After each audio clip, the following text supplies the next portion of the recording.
Hello there. Welcome to our channel, The Elegant Equation, learning physics using only 5 math equations.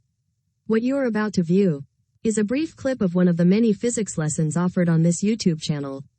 If you feel you need more in-depth explanations about this particular topic, please join our online classroom for free on weekends. Our topic for today is about inscriptional properties.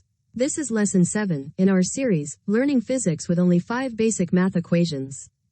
Unlike the physical and chemical properties of matter, inscriptional properties are formula-driven characteristics, or equation-oriented attributes, of objects, such as matter and energy, that qualify everything as owner of some inherent equations, natural set of formulas, or embedded instructions.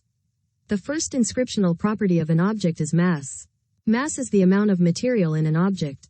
All objects have mass. Mass comes with its own unique inscriptions.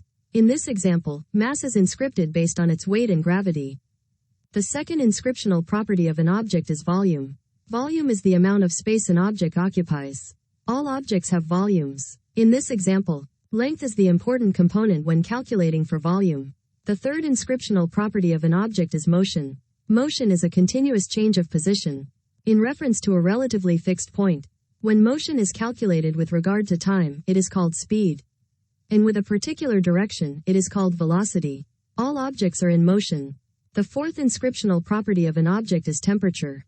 Although temperature is related to heat, it is not heat itself. Temperature is the hotness or coldness of an object. It can be measured using the formula, Q is equal to mc delta T. All objects have temperature. The fifth inscriptional property of an object is inscription itself. Inscription, as we said, is a set of inherent instructions embedded in an object. All objects own a set of distinctive instructions based on their forms, structures, or designs. All objects are instructions in themselves. Here is now the fun fact. Do you know that heat only flows from hot to cold, and never vice versa? Thank you for watching, and don't forget to subscribe, share, and like. This is your YouTube channel, The Elegant Equation. Always remember, everything only existed because other things caused it to exist, else nothing never existed at all.